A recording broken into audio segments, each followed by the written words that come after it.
Everything was frozen, buildings, cars, even the roads. Everywhere the eye could see was covered in ice, and the news reporter was discussing the new ice age that Earth was now facing. He spoke about the rapidly rising temperatures, which showed no signs of decreasing, and urged people not to lose hope in these difficult times. He reminded everyone that the government was working to slow down the temperature increase, emphasizing the need for everyone to work together. Just as he was about to continue speaking, a frozen airplane appeared in the background. The scene then shifted to another location, where the same report played on a TV screen before the channel suddenly cut off, leaving only an eerie silence behind. The TV was in a room filled with dirt and garbage scattered everywhere. Someone called out, "Han Feng," from outside, the name of the person living in this mess. He moved toward the door, and as he walked, someone called his name again. Looking through the door, he saw a trembling girl standing in the freezing cold. It was Hyona, someone he knew. He opened the door and asked why she was there, inviting her inside because of the cold. But instead of stepping inside, she grabbed him and kissed him, catching him off guard. He kissed her back, and they continued for a few more seconds. When they finally pulled apart, Han Feng, flustered, asked why she kissed him the moment he opened the door. She confessed that he was the only one she loved, especially after everything that had happened since the apocalypse. She whispered for him to check her heartbeat to prove her sincerity, promising she'd do anything for him. Her words and actions left Han Feng blushing, especially when she slid her thighs between his legs, heating up the moment. But instead of giving in, Han Feng tried to express how much her words meant to him. Just as he was about to continue, she stopped him and asked him to close his eyes. He closed his eyes, but someone suddenly grabbed the door and attacked him with a knife. He stabbed him and started talking with Hyona. She trembling asked him if he really killed him, but he confronted her saying she did not have to play innocent because she also knew we had to kill him to live in this hell, and it would change nothing. Han Feng was lying on the ground with blood surrounding him, but they were waiting for the rescuing to help them. He was still alive but he had no strength, and he had also realized he was going to die there. He can see both of them with his bloody eyes as they are intimate with each other. Han Feng realized his life was destroyed because of a cold-hearted girl as his eyes were about to close. He swore to himself he would not live a life like this in his next life. As he closed his eyes, a light appeared in front of him, and it was so calming and warm he thought it was a path to heaven. But suddenly his hand started glowing and it surprised him. And now his whole body started glowing with red light. He screamed because it was entering his body, and then his whole body changed into light. Then he wakes up in a panic and breathing heavily. The first question that popped into his mind was, where is he? He had woken up in his room on his bed, with a breeze coming through the window. 30 minutes later, he went to his balcony to look outside. He saw the sun for the first time in a long while and could feel its warmth. It was surprising, because he thought he would never feel the sun's warmth again. He checked around his house and discovered that he had somehow traveled back in time, half a month before the apocalypse. The disaster had begun on July 15th, and he was now back on June 28th. He thought he had been reborn after being killed in his previous life.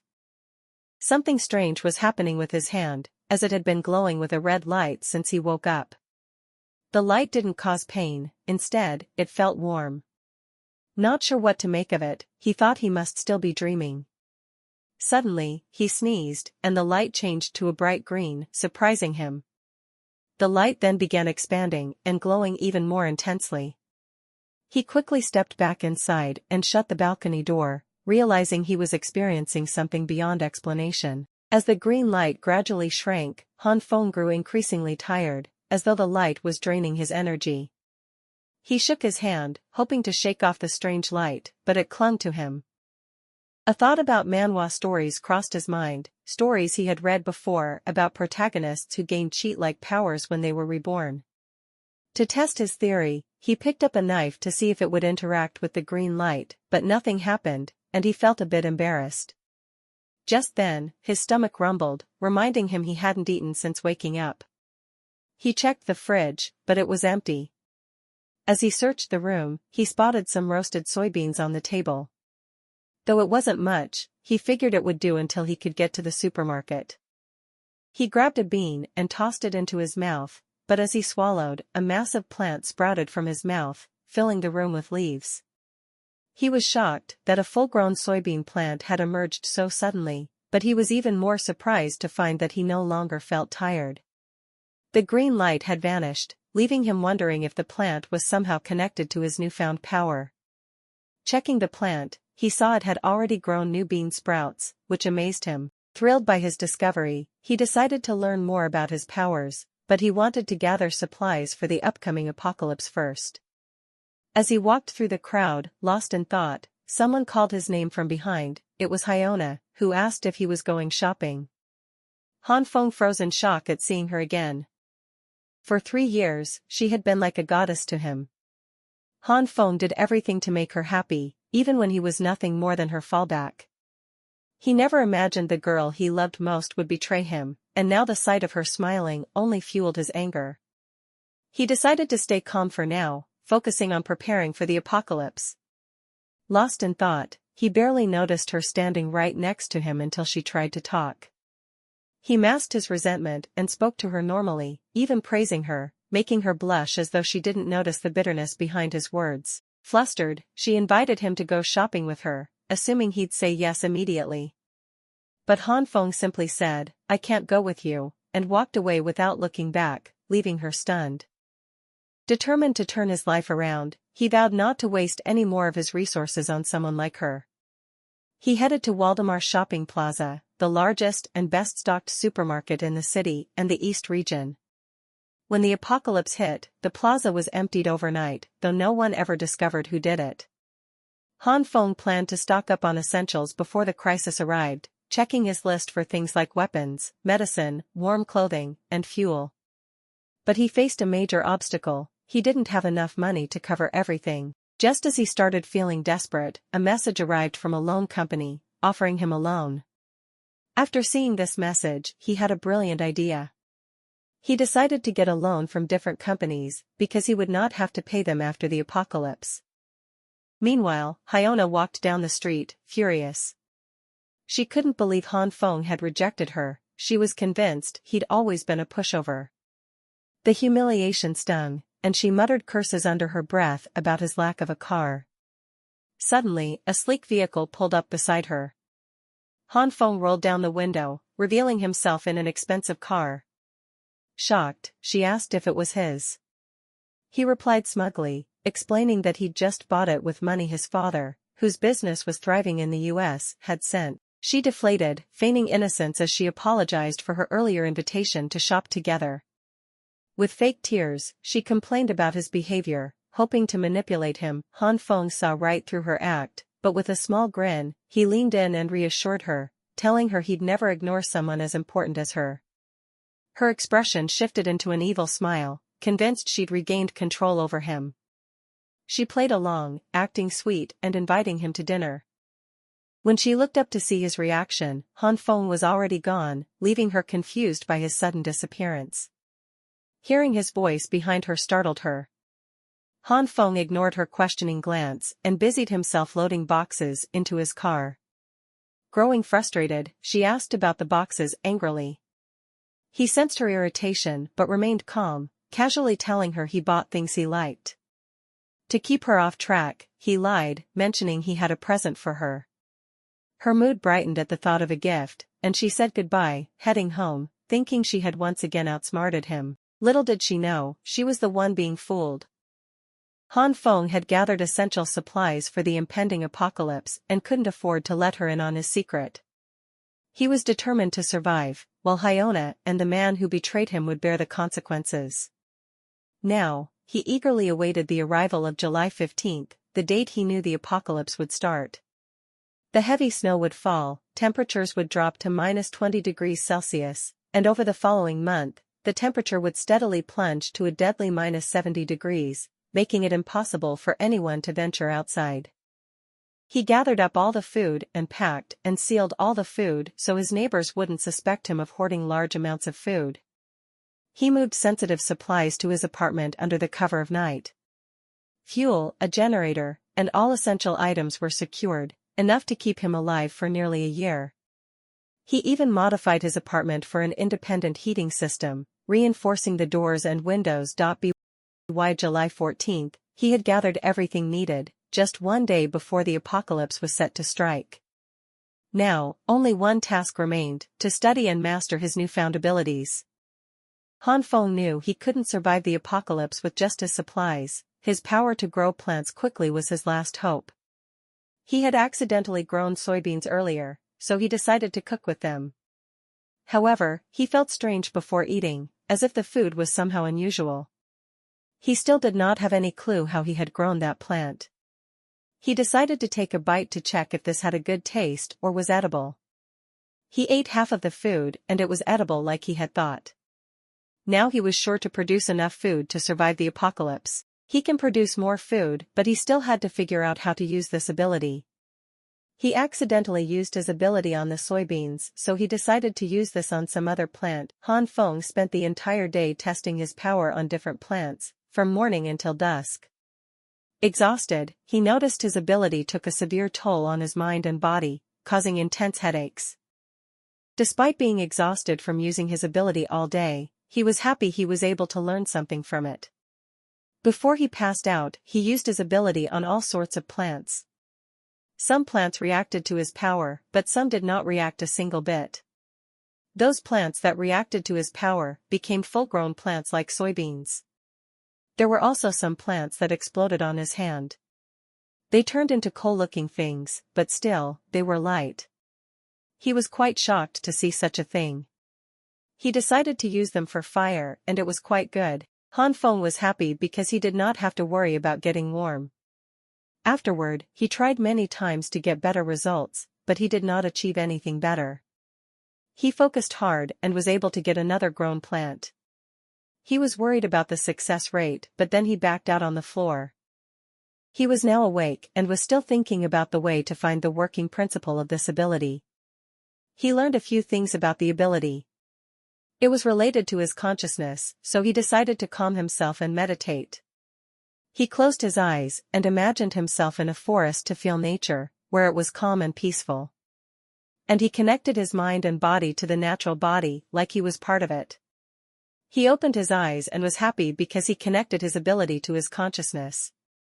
He now used his ability on the meat, and nothing happened, which made him wonder if it only works on plants. He really wanted to work his ability on the meat, so he fully focused on the meat. But still, nothing happened. When he meditated, he saw two colors, red and green, and he had still not used the red one. He focused his mind on using the red power on the meat. The red light worked and more meat started coming out. However, it quickly transformed into something monstrous and unrecognizable, which made Han Feng throw it aside in disgust. This failure piqued his interest. Was the red light some form of disintegration process? He suspected it had the ability to break down substances, whereas the green light seemed to nurture and grow them.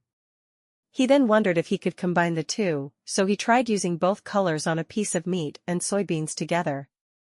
To his amazement, the meat grew larger, looking fresher and more substantial, while the soybeans disappeared entirely. Examining the meat, he found it more robust than before.